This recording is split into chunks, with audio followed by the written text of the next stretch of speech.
This is so weird. This is the weirdest. We've had so many callers on Dear Shandy. He's really hung up on you. And when I saw you, I was like, oh, this is going to be, you just seem like this isn't going to be weird.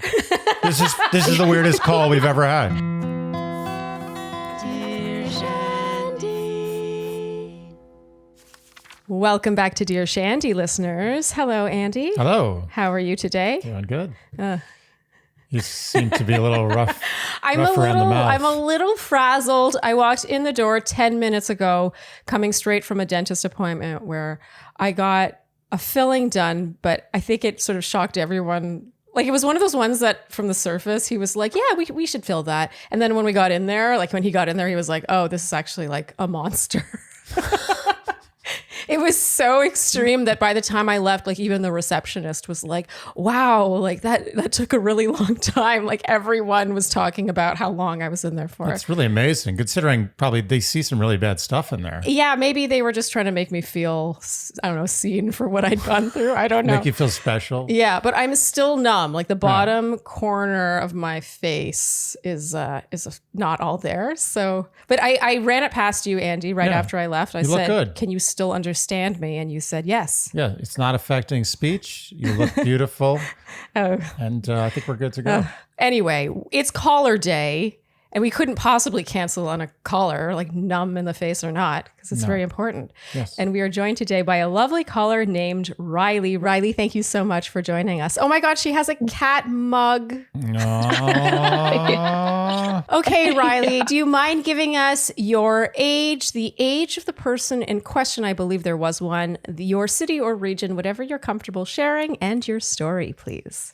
Yes. So I am 28. My boyfriend is 29.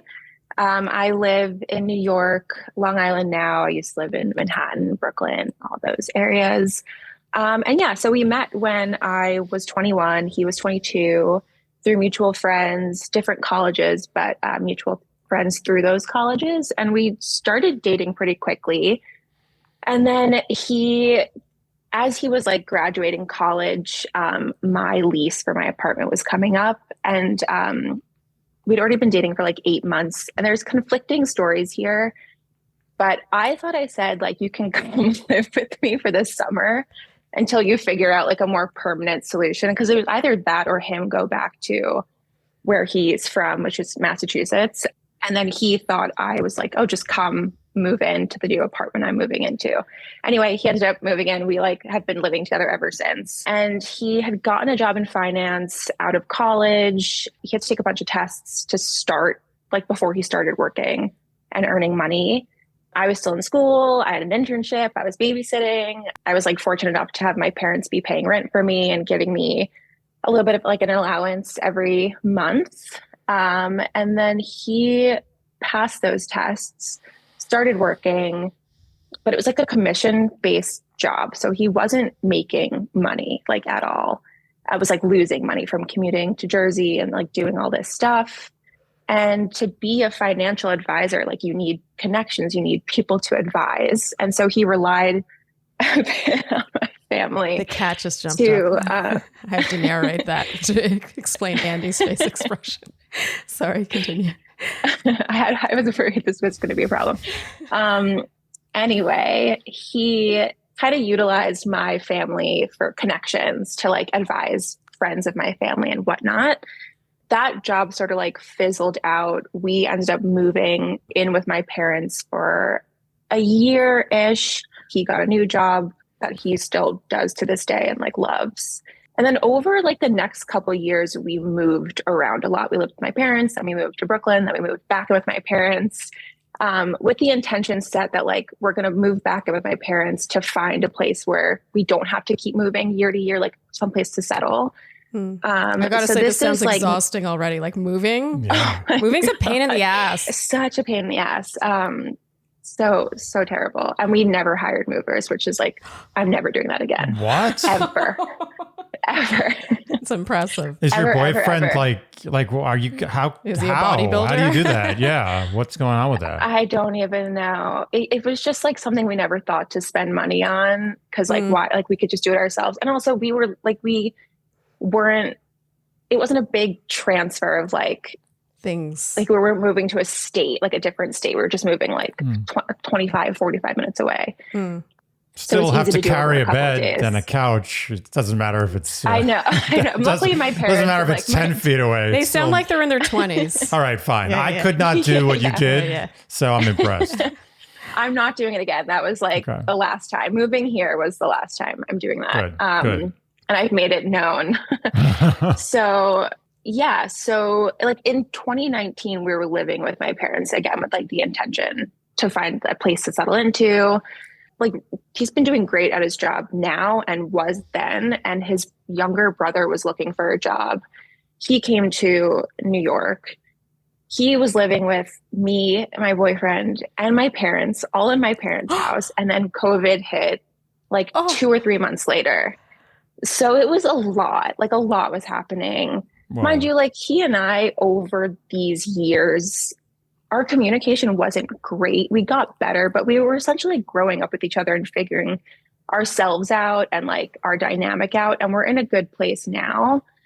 But going back, this is kind of what I had wrote in about. Like when COVID happened and I was like working from home, I had saved a nice amount of money. Like I was doing well, but with all that free time and like not many things to do, like we couldn't go to restaurants, you couldn't like go to a bowling alley, you couldn't go to the movies. I like started purchasing things that were like frivolous. Like I didn't need anything. Oh my God. Her cat was just in her face. I have to narrate this stuff. I'm trying to keep it together. The cat has been circling her and just like looking straight into the camera. I'm amazed you've been able to focus. I've been missing a few things here and there. I'll be honest with you. It's okay. We can always go back. You can ask as many questions as you want.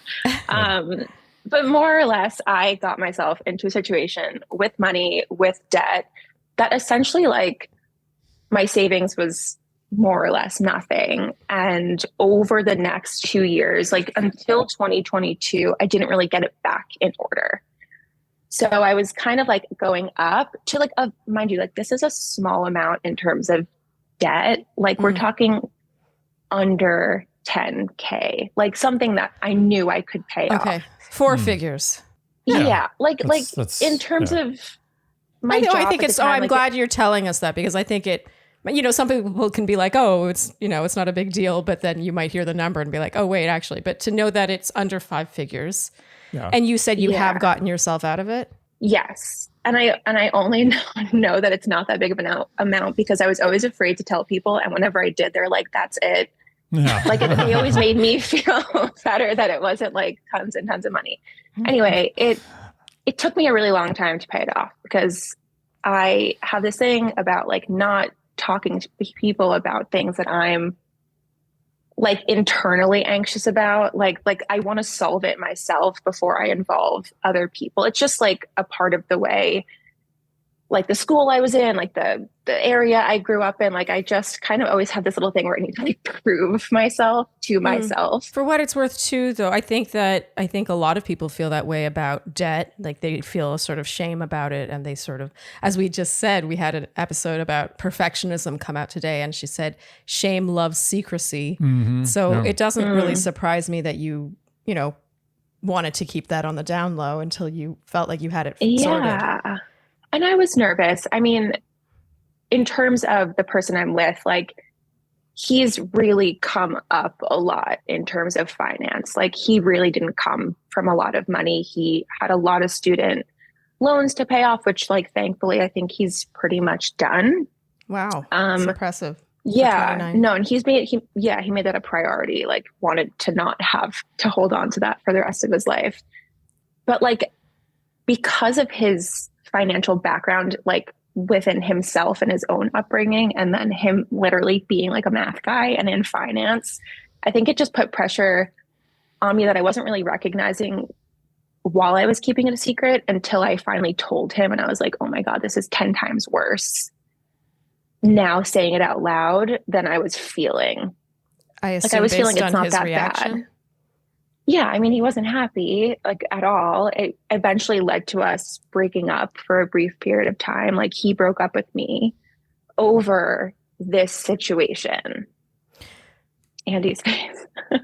What? I think we're both having let me get something straight. I have a question. We already have questions. The cat may have distracted me, but he broke up with you over less than $10,000 of debt that you had. Is that what happened, or am I missing something?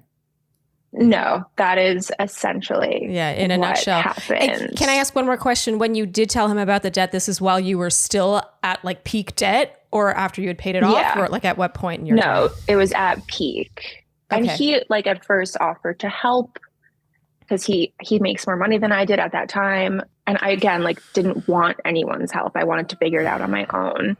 Which you did. Yeah. And mind you, he didn't just like break up with me after I told him. Like I didn't like tell him and then he was like, we're done. Like it happened over a couple of months where like every argument was kind of like eventually going back to the fact that this was happening to me. And it was like, I can't trust you. I like feel like I can't, like I worry about your habits and like, you're not telling me the full amount or like how much you're paying off. And then over time, I think that just replayed and replayed and replayed. And he was like, I can't do this. Like, I can't keep having the same conversation. I can't keep having the same argument. It sounds like he was the one to bring it back to the same conversation. Yeah. How do you guys split finances? I mean, how did you, or do you? I have a lot of questions. Are you together now, or are you not are together? You back to yeah. No, okay. We've been together, yeah. Okay, that's good. How do you split finances? What goes on with that? So my job, I don't get a lot of money. I did come into a little bit of inheritance when my grandfather passed away. That is all in savings and is invested. And so that's like a money move I really wanted to make. In terms of splitting, he pays for a lot of things, but I do my part in other ways. I kind of maintain the household. I take care of the cat. I do a lot of the household chores. I buy groceries. I take care of my own car. I like take care of things that more so involve with me. And I would say like 45-50% ish of the two of us. Like if we go out to dinner, I always offer to split. Like that doesn't bother me. Or sometimes I pay, like I'm trying to like make this as not as complicated as it sounds. If you want like numbers, it's like 60-40. He's paying 60, I'm paying 40. Okay, but he's in a pretty good finance job, right? Yeah. So I'm assuming he makes significantly more money than you. Yeah, he right? He makes way more. So if it's 60-40, if it's 60-40 him to you, what's the ratio of salary? Like, what's your annual income ratio? You don't have to give numbers. You don't need to get into the nitty gritty, but like, is it significantly more than 60-40? Is he making double you? Is he double me? Yeah. I mean, probably triple. I mean, I'm right. like working for my dad. Yeah. So okay. Why are you not more like? No, I'm just honestly, I'm still processing it. Okay. And part of my face is numb, and so I'm trying. Okay, I'm going to take over. Sharleen. No, but I do want to bring one thing into the mix before, because like I know that you're upset. Like I can tell, and I'm confused and upset. Okay, I have two questions. The first question is, you know, you talked about it for a few months, and then he broke up with you, being like, I can't trust you. And then did you get back together and then just stay together after that one breakup, or has it been like rocky since? It was rocky for like a good year and a half. And I would say that the last year of our relationship, things have like really set into place, and like in a place where I'm like very comfortable and happy. Like it feels very stable. Okay. And we do talk about these things briefly, but I think like we're both kind of afraid to get really into them just because of the past. And so actually today your relationship is fine? Yeah. Okay. It's so more or less. What's your question? So like, I'm very aware of like the obvious stress I've caused him, and then it comes into the relationship. I think I'm just like I want to take the next step. Like I want to get married. I want like a more defined, committed relationship. And I feel like he's not going there with me. He won't propose. He won't. Every time I've asked like about getting married or whatever, like recently, he's giving me like vague answers. It's not, and I don't think he's proposing because we've talked about it and like we've been on trips, like there's been plenty of opportunity. But like I wrote this, I feel like I'm waiting for a train. Like, you know, the subway, like the time keeps going and going and going. You're like, this train's never fucking coming. And it's like, I'm just going to go upstairs and take a cab. Like, I don't want to wait anymore for the next step. And I'm just looking for some answer of like, is he committed or not? Am I like driving myself crazy here by like thinking about more, like I need more commitment. And I don't know how it ties in. That's why I was having a hard time coming up with like the right question. No, I get it. And I feel like you feel like the money thing maybe has stalled it or caused him to doubt your future together. Yeah. That was the vibe I got from your email, I recall. Like, yeah, because when it you has get married, colored your relationship since. His thing is like, if we get married and we share finances, like, am I going to be able to trust you to not like spend a shitload of money? Just so I understand, all the money you spent and all the debt all the debt is like very little. I mean, my question is did any of the money you spent or the debt you accumulated related to his finances? Like, did you use his credit card or borrow money from him? No. Okay. I want to add one more thing to the mix here, which is that you kind of helped him out. Well, you and your family helped him out when he wasn't making much money for like long stints, it would seem. He moved in with you. Yeah. I don't know if he was splitting rent with you when he moved in with you. No. You're shaking your head no. Okay, and then you move into your parents' house more than once. At one point, his brother comes and lives in your parents' house with all of you. Yeah. I'm a little speechless. There's a lot of problems here. I just want to ask, sorry, I know, this is ridiculous. So Andy, dearshandy.com is up and running. It sure is. It's my pride and joy. It's beautiful. My baby. You did good. I love that website. And that's why it's so perfect that Squarespace is sponsoring this episode. Because obviously our website's on Squarespace, just like every other website we have. I don't feel like it's that special that I like Squarespace. It's obviously the thing you should like. Yeah. It's the place you should go. Like if you need to start a website, and let's be honest, everyone needs a website. Yeah. Everyone needs a website. It's like, we're just the messengers. I don't want this to be the way things are. It's unfortunate, but we're here and let's do it right. And so if you need to make a website, which you do, Squarespace, like that should be your first destination and last, let's be honest, because Squarespace is famous for not only their gorgeous templates, and they have a template for everything, whether you have a podcast or let's say you have any other kind of business, you're selling product, they have a template that is just plug and play. You just put in your own images, your own content, and it instantly looks beautiful. Like it's really just about your images. If you don't, the only reason your website wouldn't look good on Squarespace is because your images aren't good. Squarespace is literally making it far more embarrassing to not have a good looking website. It's so true. Also, their features. They have a feature for everything. And I can say this as someone who has so many different types of websites through Squarespace. They're not looking for the same set of features. And Squarespace has you covered no matter what. Whether you're selling merch and you need to do an online shop, whether you need scheduling, whether you need to do a mailing list, whether you have a blog, it's endless. You know what Squarespace reminds me of? Is those futuristic movies where there's like one corporation that does everything. Like they provide the food, the electricity, the water, like entertainment. Yeah. I feel like Squarespace is that of the web. Absolutely. And if you don't believe us, go to dearshandy.com and tell us it's not a beautiful website. Yeah, go right now. I dare you. So head to squarespace.com for a free trial. And when you're ready to launch, go to squarespace.com/Shandy to get 10% off your first purchase of a website or domain. Again, that's squarespace.com for a free trial. And when you're ready to launch, go to squarespace.com/Shandy for 10% off your first purchase of a website or domain. What was the most absolute, just flagrant, just exorbitant expenditure you made that was like eyebrow raising for him? Like, what was the worst thing you did with money?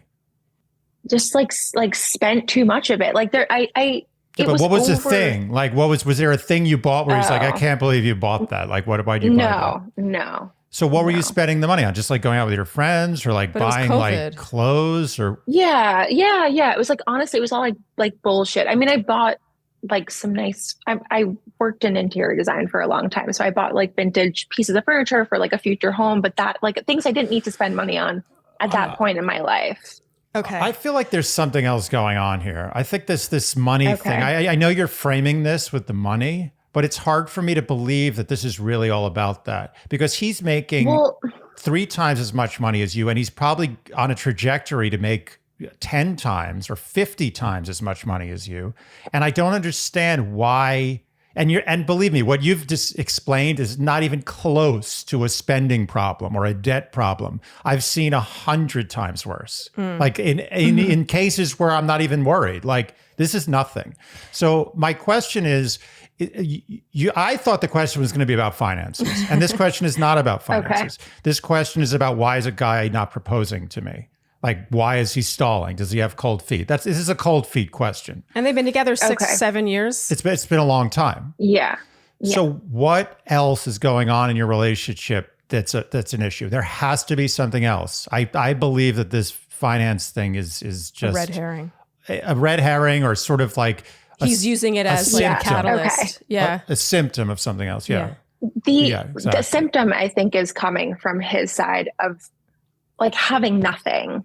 And it's like money, it means a lot more than it does to me. Like, I grew up not having to worry. Like, that wasn't even a conscious thought until I got a job and had to pay rent and had to pay bills. For him, it's always been on the forefront of his mind. So I think it has a larger issue. I don't know what else there could be. I really don't. So there's no other problems. There's no other problems in your relationship. There's no other bumps in the road. Nothing. Honestly, now, no. Back in the day, if you asked me like 3-4 years ago, I would have been like, yeah, like we can't talk. We can't talk about things. But now it's not like that. Like, he's gotten older, I think a little bit wiser, not fully wise, but like to a point where we have a nice like ebb and flow, and I'm very like happy with it. And I would say that he would say the same. Okay. It's physically, just this one thing. Everything's good. Physically, no issues. All good. Okay. Yeah, like top notch, all good. Yeah. Top notch. Huh? Okay. Very nice. So this may be like some sort of moral issue he has. Like, it sounds like it was almost triggering for him. Yeah, like he feels like it's something that he needs to work on, because I think he has an extreme sensitivity to money, because he needed to rise from nothing to get where he is. And it seems like you have not an enormous degree, but some degree of family support. And he feels like maybe you've just sort of walked into money. It's never been a stressor for you. And he's triggered, as you said, by even a tiny bit of debt, or even like you're just like, oh, I'm going to spend money, even though I don't know where my next check is coming from, but I don't have to worry about it because maybe my family is going to help me out. So that's triggering him. But that's something, and I don't mean to take it all off of you, but I think that he has to work on this. I think this is his problem. And I don't know, I know that's not the answer. That doesn't really help you necessarily, but this is something that is inside him. I have a question, Riley. Have you ever said, like, are you going to propose? Like, what's our future look like? Where is this going? Have you ever pulled one of those? Yeah. I mean, I poke fun at him a lot. Like in instances where it would be convenient to be married, I'm like, oh, but we're not married. Like I don't try and do it in like a condescending way. We're very lighthearted with each other. But yeah, like a lot of our friends are getting engaged and married and whatever, and doing the whole husband-wife thing. And I've brought it up a bunch of times, and we've talked about it, and it kind of just always comes back to this. Oh, wait, so it's like money thing. He responds by saying, I'm not sure if I can trust you with the money. More or less. Yeah, that's a general. Okay, I have a big problem with that. I have a humongous problem with that. I have a medium-sized problem with it. Like, I can understand how, like, with his background, he obviously regards money differently than you. Like, he puts more weight on probably $100 of debt than, someone who has not had to worry about every single dollar. And I don't want even to look at her, the way she spends money, as being like, oh, maybe her parents could help her. It's more like she's always known, even subconsciously, that there's like almost a safety net. So it's almost like that we can't really judge the two of them the same. But I think the crucial thing that he needs to focus on and that he doesn't seem to be focusing on is A, you were honest with him when you were peak debt, by the way. It's not like you kept it from him and then like quietly paid it off on your own. It's not like you relied on him at all. Or used his credit card like, without him knowing, which I've seen. I've seen relationships. Yeah. I've seen people get married after someone used the person's credit card without telling them and ran it up. I've seen, like they've gotten married after that. I've seen people take the boyfriend's credit card and like go shopping with it without his consent. Nuts. Yes. Nuts. Yes. So, oh my God, that scares me. Yeah. Well, see, you can imagine him having a reaction. To me, I feel like his reaction fits that situation better. Yeah. It's like, you took my credit card without asking me. And that would be a problem. Yes. That would be something that he'd have an absolute right to be angry about and reserve some resentment and question the compatibility. Yeah. And the second thing. Can I tell you guys? Sorry. No, sorry. No. He gave me one of his credit cards. And he often tells me to like use it. And I don't like I called him. I was like, hey, do you need anything from the store? And he's like, oh no, I'm fine. He's like, but you can use my credit card. And I'm like, I'm not going to use your card. And you never do. I'm buying. If it's a big grocery shop, like $200, $300, I'll split it or like, Zelle him, whatever, or he'll Zelle me. Like if that's the case. We're talking like a Costco big shop thing. This is like... This is so weird. This is the weirdest. We've had so many callers on Dear Shandy. Andy's really hung up on you. And when I saw you, I was like, oh, this is going to be, you just seem like this isn't going to be weird. This is the weirdest call we've ever had. No. It is. I'm not kidding. And it's not weird like this isn't freakish. This is just such, I cannot figure out what the hell is going on with him. Nobody can. That's the problem. Like so my dad has had a conversation with him. His dad has asked me, why aren't you guys married? His uncle has asked me, why aren't you guys married? And I'm like, what do you want me to tell you? I'm sorry. I don't mean to distress you guys. No. Andy has so much to say that I don't want to disrupt your thought process. I'm just very upset. Yeah. Okay. Let me just get one more. What is his relationship history before you? It can't be much. He had one girlfriend in high school for about like 2-3 years. Into college, high school. He was a year older than her. So he's had no relationship. Dated a little bit. So he's had really no relationship history. Like you're it. 2 major relationships, including me, and then a little bit of stuff in between. But the major in high school doesn't count. I don't count high school. Okay. Sorry, but what was your relationship history before him? Like pretty much the same. I mean, I wasn't a big dater. And also the online thing really freaked me out. And I went to pretty much an all-girls school because I went to school for art. Do you have any fears that and I don't mean to suggest it. I don't think this is happening. I just want to get this out of the way. Do you have any fears that he has any thoughts of infidelity or there has been any infidelity in the relationship? No, he has like no game. God, nice. Lots of money and no game. That's the best partner.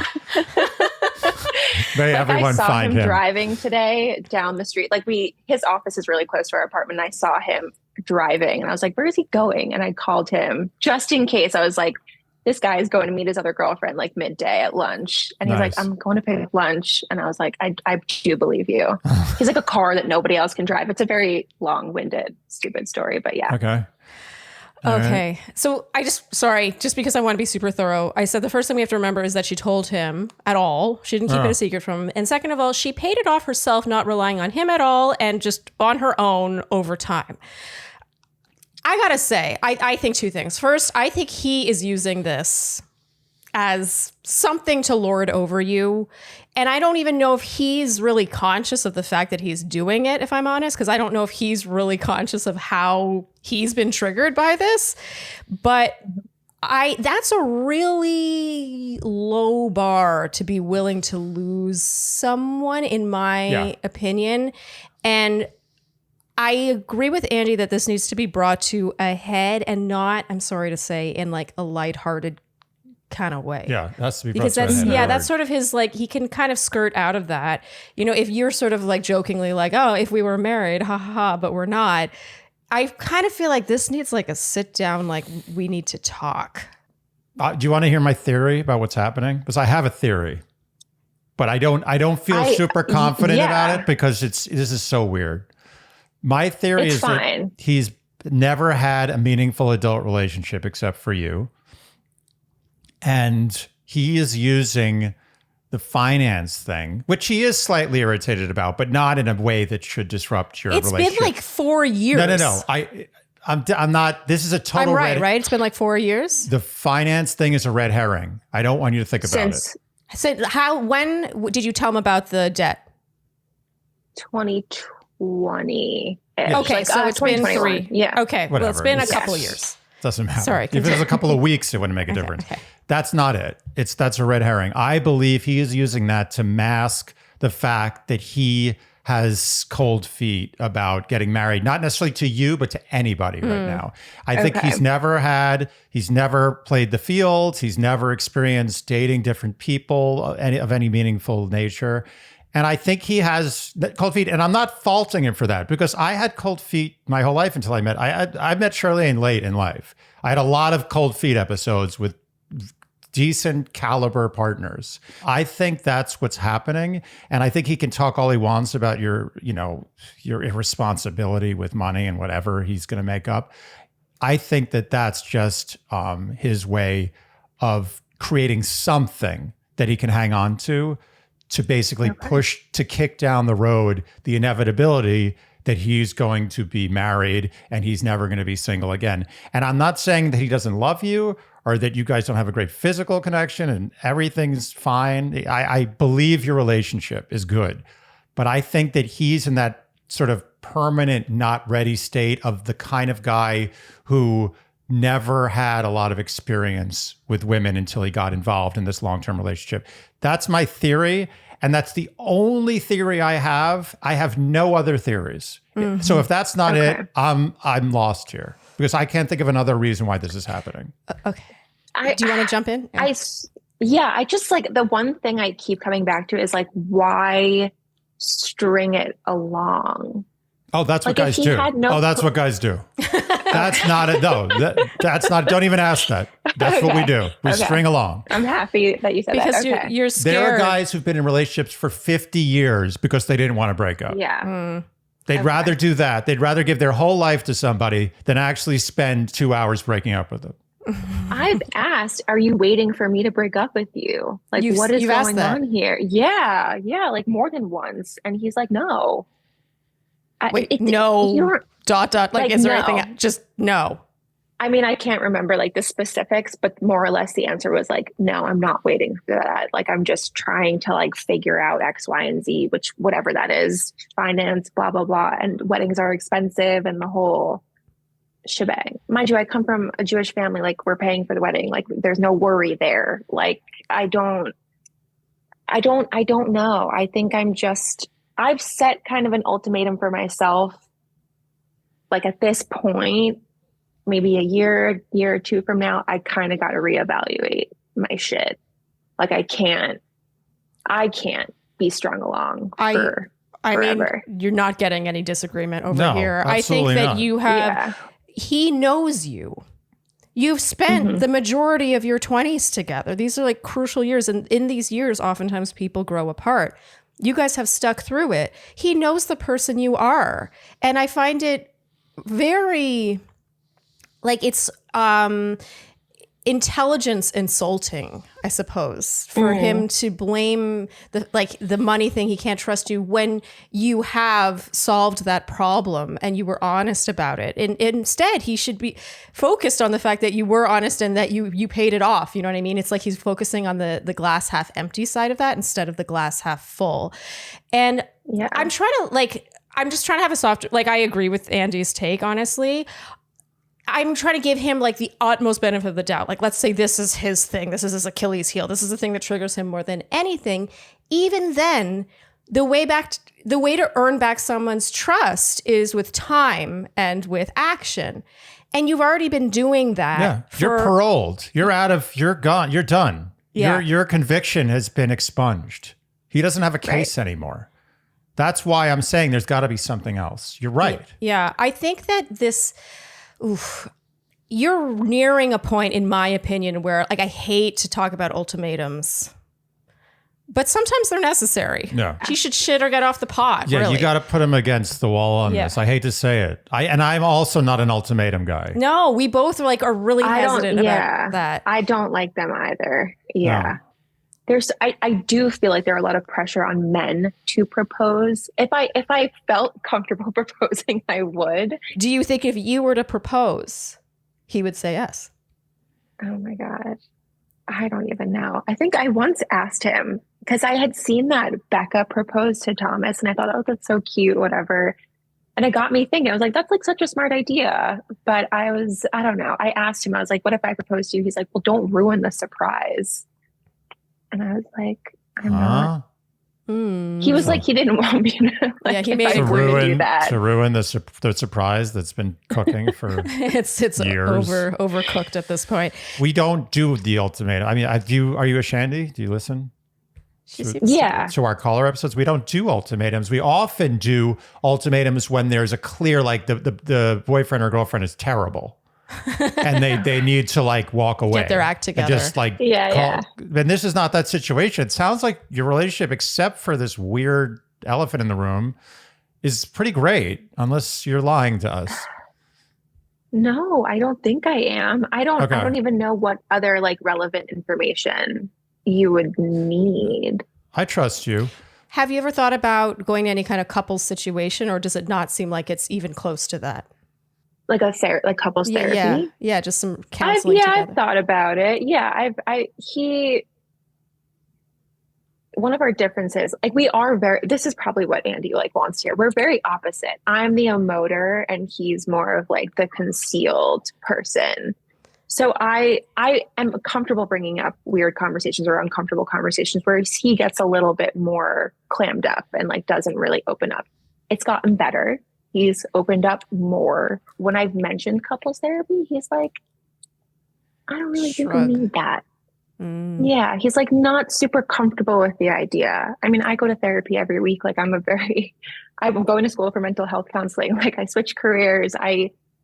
It's very important to me and he knows that. And I don't know why he would continue to date someone who's like very into that if he's opposed not as into it. Yeah. I get the feeling you're very easygoing when it comes to talking about your guy's future. I don't see you as someone who's like, now we got to talk. What's going on here? You don't seem like that person. You seem like the opposite.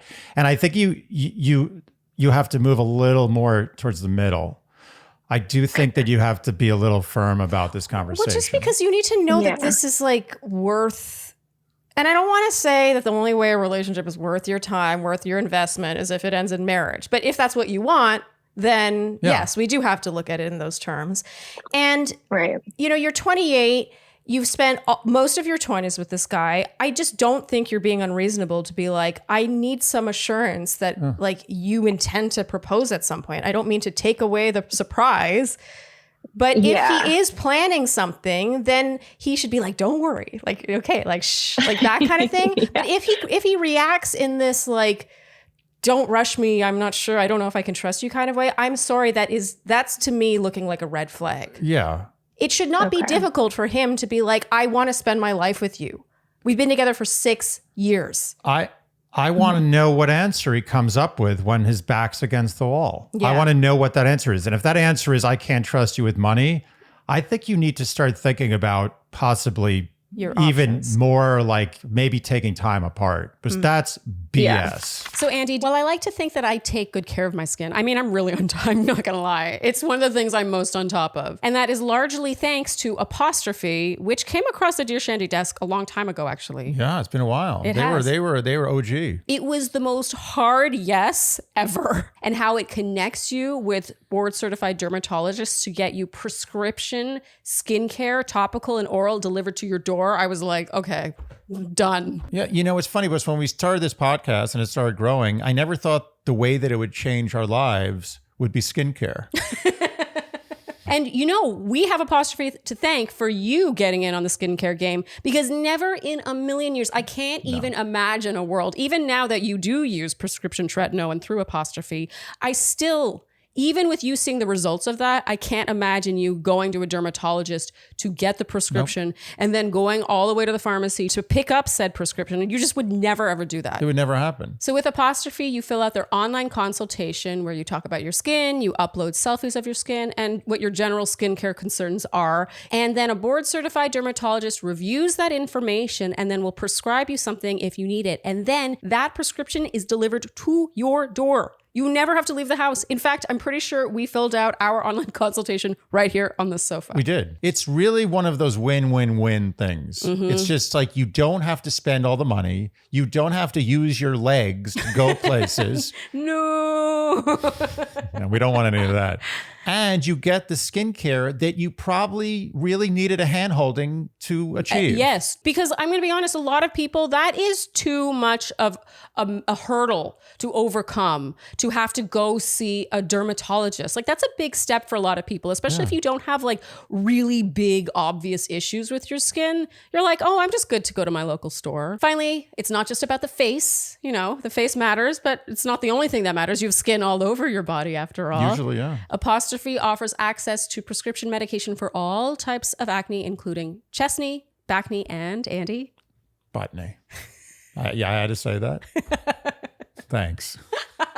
So we have a very special deal for our audience, the Shandies. Get your first visit with an Apostrophe provider for only $5. Let's all think about that for a second. $5. When we started this podcast, it was still the same offer. Yes. And that $5 with inflation is now like 25 cents. Yeah, it's an unbelievable deal, and I love that they've kept it the same. $5, your first visit with an Apostrophe provider. When you go to apostrophe.com/Shandy and enter promo code Shandy at checkout, that is a savings of $15, and this offer is only available to our listeners. To get started, just go to apostrophe.com/Shandy and click Get Started. Then use our code Shandy at sign up, and you'll get your first visit for only $5. And we thank Apostrophe for sponsoring the podcast. Can I ask one more question? When you did break up because of the money situation, back, I guess, in 2020, you said? 2021? 2021, yeah. Who brought you guys back together? Yeah. Oh, God. It was you. COVID. No. Oh, COVID. No, this is a weird twist. So I had come back here to get more stuff. And it was very late. I think I was like coming back from a friend. I took an Uber from New York to Manhattan to come here. And I had slept over. Nothing happened. We like slept in the same bed, but I didn't know he like wasn't sleeping all night, and then woke up with like a raging fever, covered in sweat. Oh dear. We went to the doctor. He had COVID. I was exposed. Oh dear. So we got stuck together, and then I got it a couple days later. So we were quarantined for 2 weeks. Oh God. When she said he woke up with the raging, I was hoping it was something else. But that would have been a little more interesting.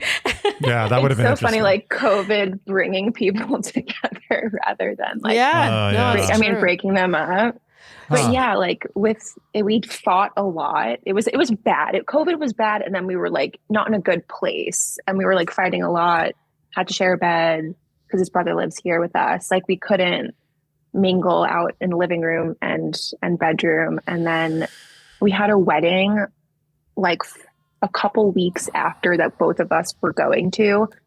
And that was kind of it. Like we got back together and... Interesting that we got back together because of a wedding. Mm-hmm. And you said here, you're in your parents' place now? No, we moved out. So you moved out. That was... Okay. What's the power dynamic in the relationship? If you had to put a percentage on who has the control, like you said 60-40 for money, what's the power? I think it's pretty mutual. I think I'm more of like the decision maker because he's just really indecisive with a lot. So, I mean, I like decide what, like I cook a lot, I don't even ask anymore because he doesn't like care. Like he grew up where like there were no choices. Like you weren't allowed to have choices. So I don't even think he knows how to make a choice. I mean, he's very driven and like when he is doing something, he like does it to the nth degree, like goes for it fully.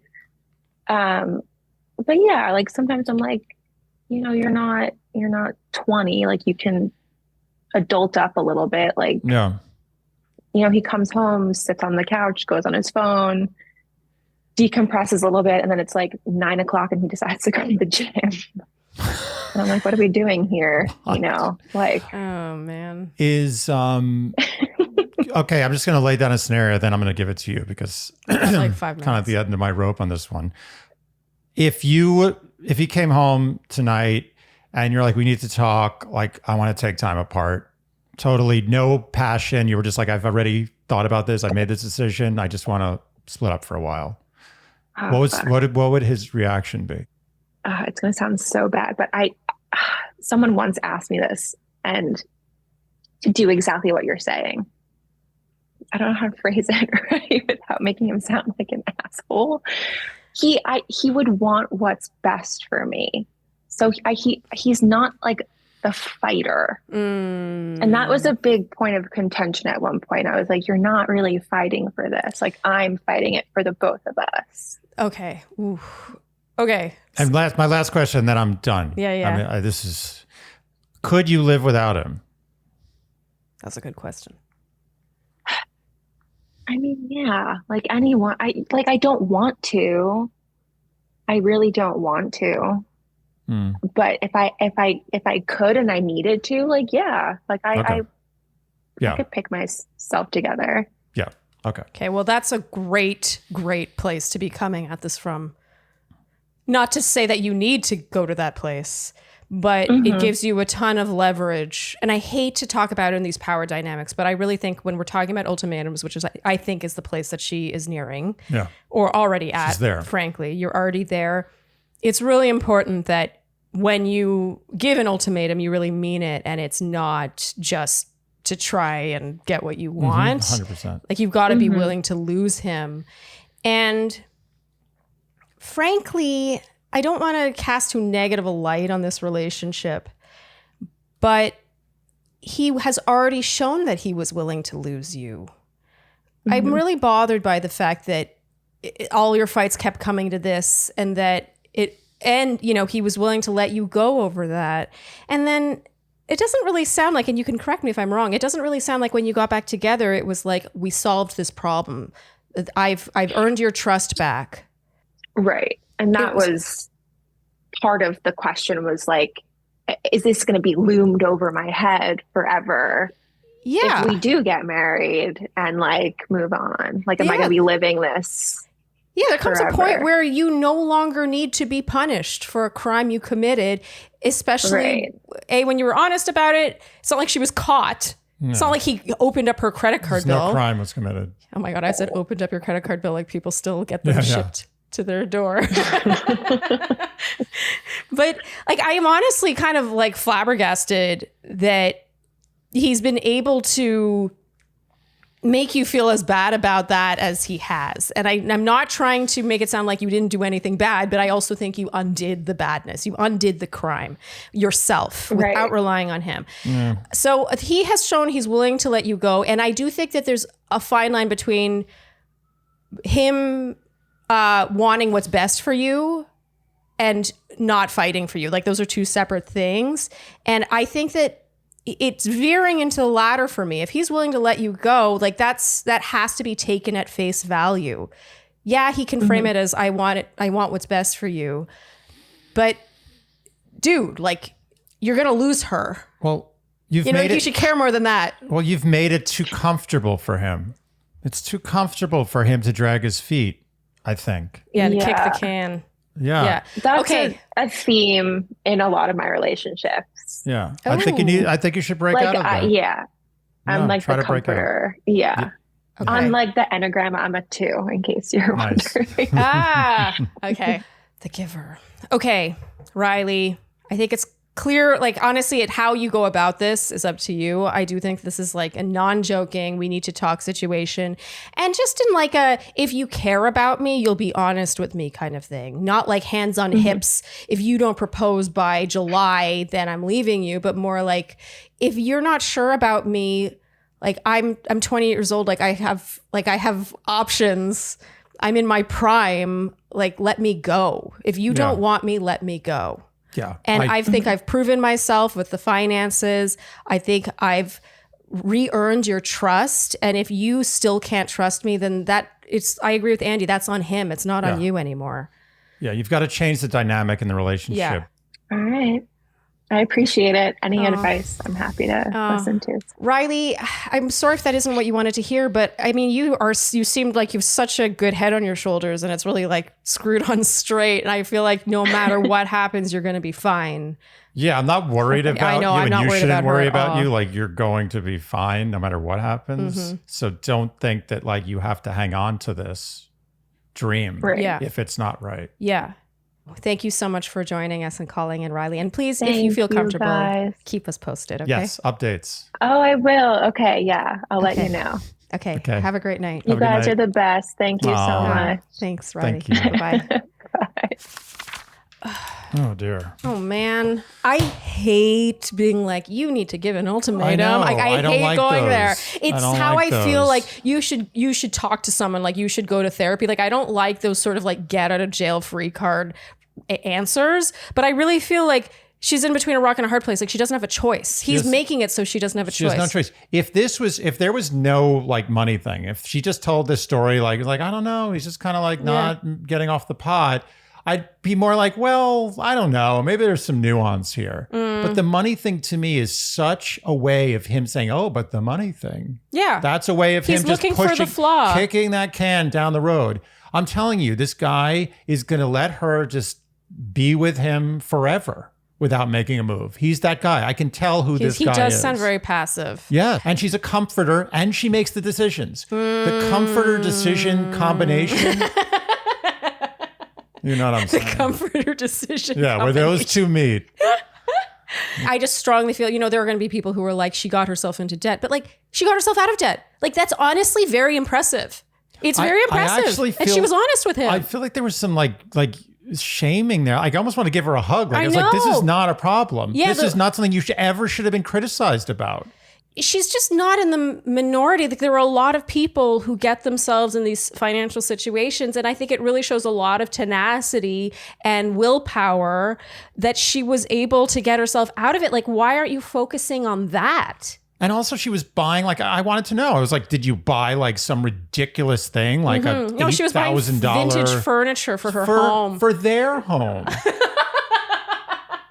Not to say it's okay, but I know what you mean. It's not like she was blowing it on something. I don't know. Buying vintage furniture. I feel like a sad for this.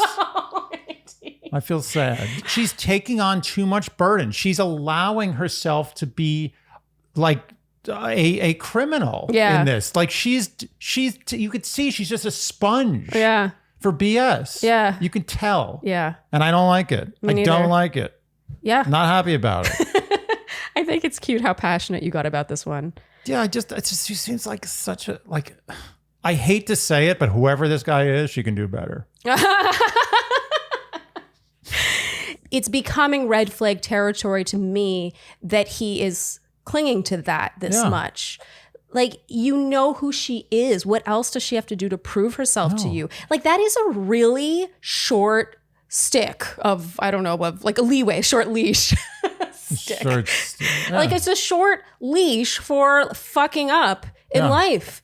Can you imagine like a life of that? And she's splitting like a $300 Costco purchase with him, and he makes 3 times the money. She's 60-40, and he makes 3 times. Oh my God. And I'm sure he makes more than 3 times. Honestly, the more we go through these numbers, the more I'm like, shit or get off the pot, dude. This is BS. I'm pissed off. Yeah, me too. Pissed. Okay. And I didn't want to do that. I do that too much. I think I show too much anger in these calls, and I wanted to be calm. Yeah. But I was very angry. It's sweet. Yeah. It's cute when you, especially when it's like to come to our Shandy's defense, to defend their honor. Yeah. And a little bit like, just kind of like, get a hold of yourself. Yeah.